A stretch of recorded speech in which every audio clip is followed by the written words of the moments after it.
Bueno, ¿qué tal? Buen día a todos, a todas, a todes. Hoy vamos a arrancar con la clase de Derecho Primitivo. Es la primera clase que van a tener conmigo grabada, así que bueno, aprovecho también para presentarme. Mi nombre es Santiago Adamoli, voy a ser su profesor que los va a acompañar durante todo este periodo virtual que tenemos hasta que las clases, digamos, puedan ser presenciales. Ustedes ya en las clases anteriores vieron lo que es el concepto de derecho, las escuelas del derecho y las fuentes. Hoy ya nos vamos a meter un poquito en lo que es el derecho aplicado, pero no en la actualidad, sino a lo largo y a lo ancho de la historia, lo que denominamos como la clase de derecho primitivo. Derecho primitivo tiene un montón de acepciones y tiene un montón de aristas que hay que analizar. Primero porque no es un derecho que no sea tan lejano. ¿Qué quiero decir con esto? Básicamente, si hoy observamos comportamientos de distintas sociedades del mundo, van a ver que los mismos métodos de resolución de conflictos que se utilizaban en estas sociedades primitivas, que ahora a continuación vamos a ir explicando, lo cierto es que hoy también se siguen aplicando esas mismas resoluciones o soluciones a las diferentes problemáticas que van ocurriendo en las sociedades. Bien, dicho esto, la primera organización que tenemos que considerar para el estudio de, digamos, las sociedades primitivas es la horda. ¿Qué es la horda? La horda era un grupo básicamente desorganizado, no había ningún tipo de liderazgo, existía la promiscuidad, eran endógenos. ¿Qué significa que eran endógenos? Que no tenían ningún tipo de contacto con otra sociedad, ¿sí? La descendencia, no sé si lo dije, era matrilineal y por otro lado, fundamental, eran nómades. Después voy a retomar el concepto de por qué es fundamental aclarar que la horda era un grupo nómade, ¿sí? Bien, eso como primera cuestión.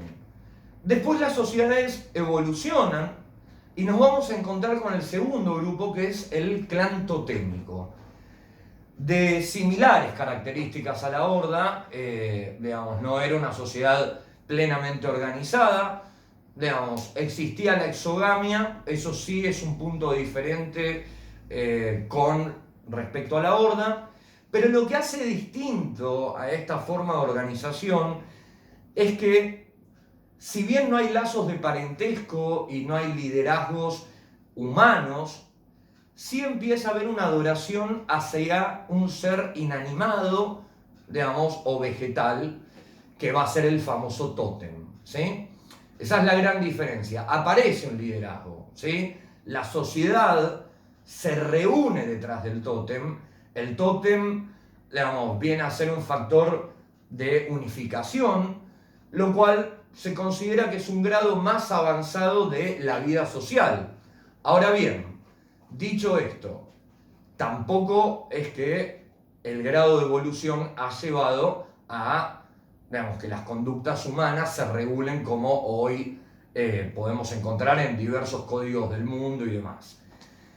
Bien, el salto siguiente, y este sí es muy importante, es lo que denominamos el clan territorial. ¿Qué es el clan territorial? Bueno, como la palabra lo indica, existe una sociedad, ¿sí?, que se rige a través de un territorio. ¿Qué significa que haya un territorio? Significa que son sedentarios. Y este es el gran quiebre, ¿sí?, entre el clan territorial y lo que vimos de la horda y el clan totémico. ¿Por qué es importante remarcar lo del sedentarismo? Primero porque lo llevó a modificar radicalmente el método de subsistencia. Las sociedades nómades no viven de la agricultura porque la agricultura lleva su tiempo, ¿sí?, lleva sus ciclos, es un trabajo estable, ¿sí? La característica, ¿sí?, la condición de ser nómade no te permite dedicarte a la agricultura, sino a la caza, ¿sí? O sea que tanto el clan totémico como la horda eran nómades y vivían de lo que cazaban. ¿Qué pasa con el clan territorial? Todo lo contrario. Primero que se asientan en un territorio, ¿sí? Eso los lleva a dedicarse a la agricultura. La agricultura es un factor disciplinador de la sociedad. ¿En qué sentido? en que todos están abocados a lo mismo, a una misma tarea, y hay un sentido de unificación mucho más fuerte. Y acá sí empiezan a surgir liderazgos, ¿sí? Dos tipos de liderazgos bastante diferentes, pero que hacen a una forma de organización social mucho más vertical, ¿sí? Y mucho más ordenada en todo sentido que lo que era la horda y el clan totémico. ¿A qué me refiero con estos dos liderazgos que menciono? Bueno, el primero es humano, ¿sí? Empieza a respetarse ciertos grupos de ancianos, o lo que se considera los grupos de varones, ¿sí? Que si bien no van a ejercer un poder político como hoy podemos conocerlo con instituciones y demás, sí empiezan a marcar una distancia con respecto al resto de esa organización social, cosa que ni en la horda ni en el clan totémico existía de modo humano. Recordemos que la horda directamente no había liderazgo, era un vale todo, digamos, no había ningún tipo de organización, ni de jerarquía, ni de nada, era un caos absoluto. En el clan totémico la figura que aparece como elemento unificador o disciplinador es el tótem, ¿sí? Pero no es algo humano. Acá sí empieza a ejercerse un liderazgo de características humanas. Pero no obstante, el liderazgo más importante, ¿sí?, que se produce en el clan territorial es la aparición de lo religioso, ¿sí? Digamos, de alguna manera empiezan a considerar que hay un Dios y ese Dios va a ser el que guía el futuro de esas sociedades, va a ser ese Dios el que de alguna manera nos dirija, ¿sí?, y nos establezca reglas de conducta que las sociedades van a tomar para sí mismas. Esto no es menor, de hecho es un hecho destacable, porque si hacemos, digamos, un viaje del pasado al presente, van a ver que hay muchas civilizaciones, ¿sí?, muchos regímenes jurídicos que están basados en la palabra de Dios. Los regímenes teocráticos, por ejemplo, para dar un ejemplo, algún país islámico, las leyes penales están subsumidas, ¿sí?, están regidas por un orden que viene de un dogma. El dogma es la religión. El dogma es algo que no se discute, ¿sí? El dogma es algo preestablecido, invariable, y eso genera, ¿sí?, un efecto absolutamente disciplinador, mucho más fuerte quizás que las sociedades más primitivas. Digo, como para ir viendo también que el derecho primitivo y el derecho actual no son elementos ni son, digamos, formas tan diferentes. Bueno, a ver, vamos al tema, por ejemplo, de las sanciones, ¿no? Esto es importante porque hay dos cosas que hay que aclarar con respecto a estas sociedades primitivas y qué tipo de sanción o resolución encontraban. Esto también fue materia de evolución. La primera forma de sanción que conocemos es la venganza indiscriminada. ¿Esto qué quiere decir? Que no importa si alguien me robó una virome, yo me siento en el derecho a vengarme como quiero, ¿sí? ¿Esto qué significa? No hay grado de proporción, es simplemente la venganza por la venganza en sí misma y sin ningún tipo de grado de racionalidad o proporción. Insisto, para ese tipo de sanción, robar una virome puede equivaler a matar a una persona. Se entiende que no hay grado de proporción ahí, ¿sí? Ese era el primer, digamos, método de resolución de conflictos que habían encontrado. La venganza irracional, indiscriminada y absoluta. Luego se pasa algo que conocemos bastante, ¿sí?, que es la ley del talión. ¿Qué es la ley del talión? Ojo por ojo, diente por diente, la famosa frase. Bueno, digamos, de pasar de una venganza absolutamente irracional e indiscriminada, ahora pasamos a un tipo de sanción que lo que busca es la exactitud, ¿sí?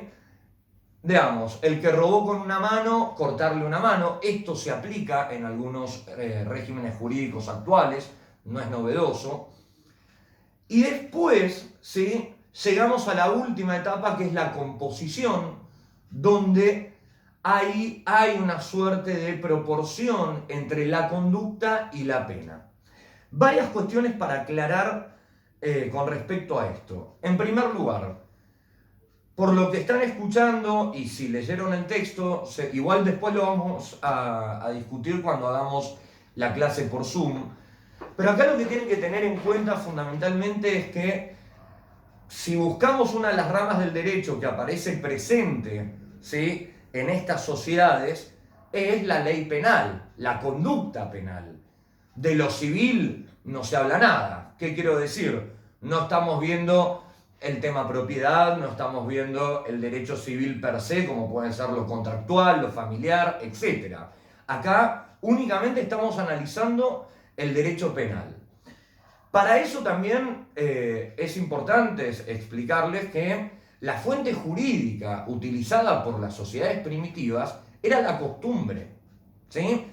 ¿Qué es la costumbre? Bueno, ya lo vieron en la clase, ¿sí?, de fuentes del derecho, pero básicamente la costumbre son conductas, ¿sí?, de carácter generalizadas en una sociedad, que son repetidas en el tiempo y que tienen conciencia de obligatoriedad en los ciudadanos, ¿sí? Ahora bien, siempre, y esto cuando veamos en las próximas clases el tema de Roma, el derecho romano, van a ver que la costumbre, digamos, es la forma, ¿sí?, que se ha encontrado como primera fuente del derecho. Ahora bien, la pregunta que nos tenemos que hacer es ¿quiénes son los que dicen que es costumbre? ¿Sí? Y ahí es donde empiezan los grupos de liderazgo, los grupos de poder. No es lo mismo que a vos te indiquen qué conducta tenés que realizar, si, a comparación de poder vos decir qué conductas la sociedad debe realizar. ¿Se entiende esto? Entonces, ¿qué es importante de esta clase? Entender que las sociedades primitivas sí tenían reglas, ¿sí?, y sí tenían métodos de resolución de conflictos. Recordemos, para hacer un repaso, la horda, que era un grupo completamente desorganizado, promiscuo, con descendencia matrilineal, endógeno, sin ningún tipo de liderazgo posible.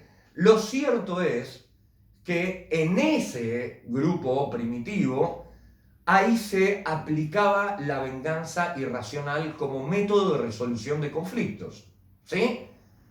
Luego pasamos al clan totémico, ¿sí?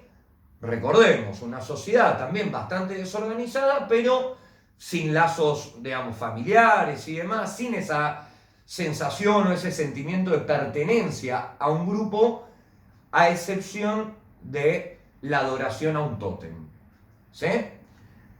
El tercer grupo, el clan territorial, ahí sí ya hay, perdón, vuelvo a lo del clan totémico. ¿Cuál era la forma de resolución de conflictos en el clan totémico? La ley del talión, ¿sí? El ojo por ojo, diente por diente. Bien, de ahí pasamos al clan territorial, ¿sí? Y el clan territorial, que aparecen los liderazgos humanos, aparece la figura de Dios como elemento disciplinador de la sociedad, la ancianidad también, ahí se empieza a hablar de método de resolución de conflictos, lo que denominamos composición. Esto es una, digamos, condena, una condena, se puede decir perfectamente, de carácter proporcional, no siempre es así igual, es bastante discutible, pero en líneas generales, una condena de carácter proporcional al acto realizado. ¿Sí?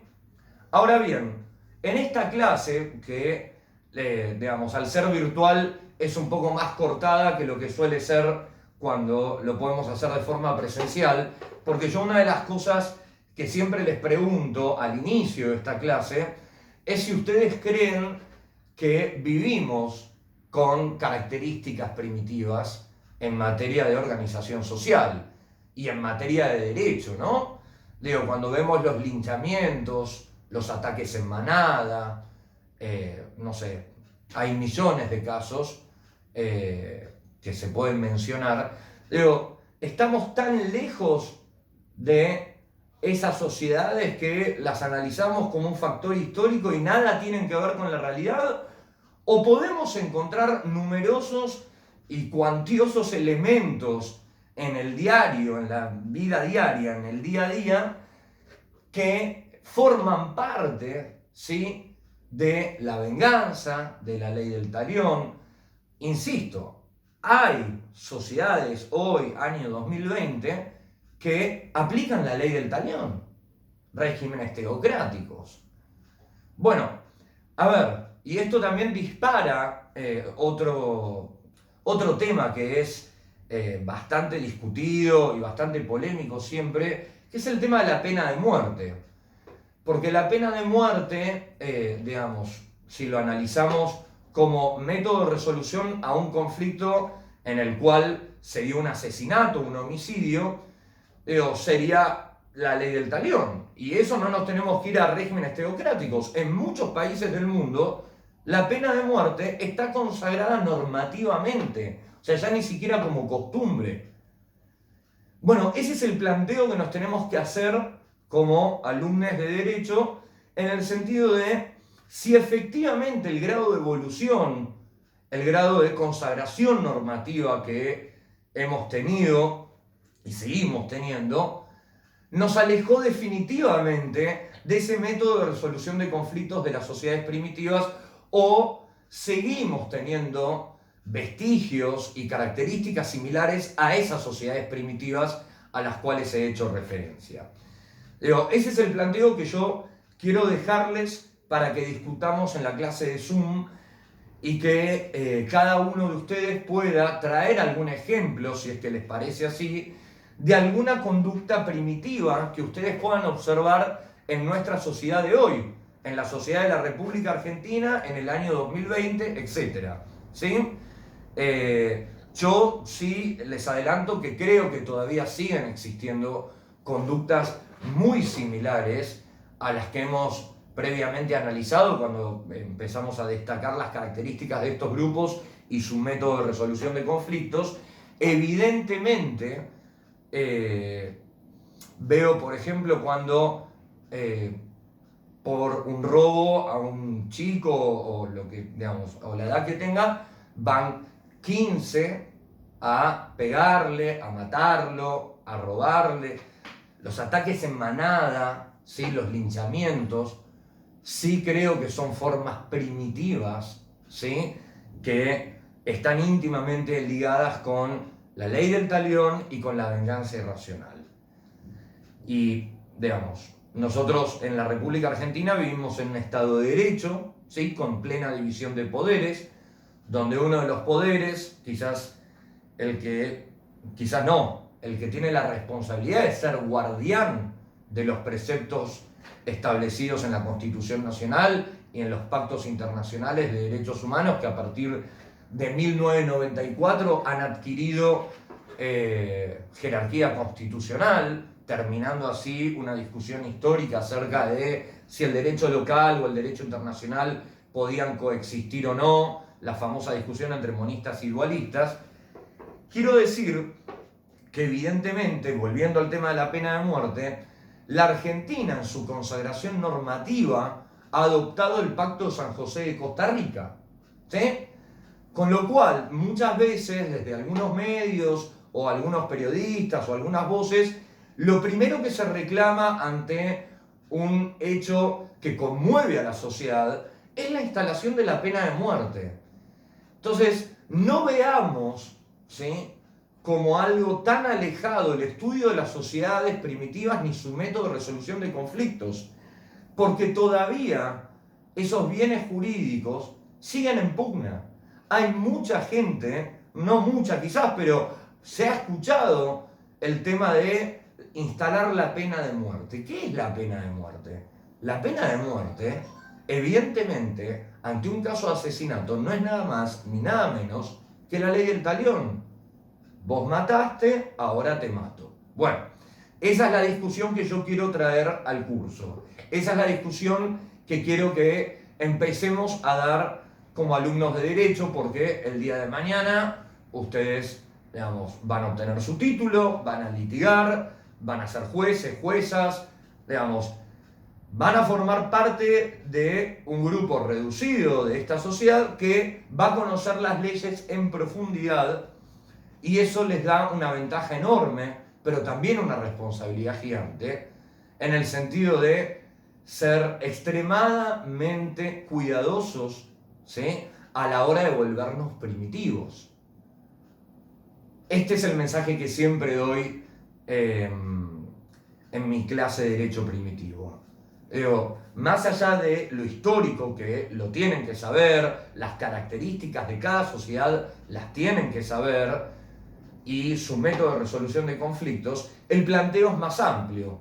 Y el planteo es, ok, esto que estamos estudiando está totalmente alejado de nuestra sociedad, no tiene nada que ver con nuestra sociedad, o sí podemos encontrar puntos de contacto que evidentemente nos hagan reflexionar que, amén, insisto, de todas las incorporaciones normativas y todos los cambios y evoluciones que tenemos tanto en el Código Penal como en el Código Civil, nuevamente reitero la incorporación de los pactos internacionales de derechos humanos, yo me pregunto si, digamos, las conductas que vemos a diario en la sociedad argentina están tan alejadas, ¿sí?, de lo que pudimos, digamos, de alguna manera conocer de estas sociedades primitivas. Esa es la pregunta que yo les quiero dejar. Es una clase relativamente corta, de hecho, si ven el apunte es bastante escueto, pero más allá, insisto, de las características que las deben saber y el método de resolución de conflictos que lo deben saber, es importante, insisto, para la clase de Zoom que nos planteemos esto. ¿Somos o no somos primitivos en muchas de nuestras conductas? Y si efectivamente encontramos puntos de contacto entre, vuelvo a repetir, la venganza indiscriminada, la ley del talión, si de alguna manera, aunque no esté legislado de esa manera en nuestra sociedad, dado que no es así, sí, la pregunta que subyace es si la sociedad no se comporta de esa manera en innumerables oportunidades. Así que bueno, dejamos por acá, espero que les haya servido y bueno, cualquier cosa ya vamos a tener la clase de Zoom para despejar todo tipo de dudas. Les mando un saludo muy grande, cuídense mucho y estamos en contacto. Adiós.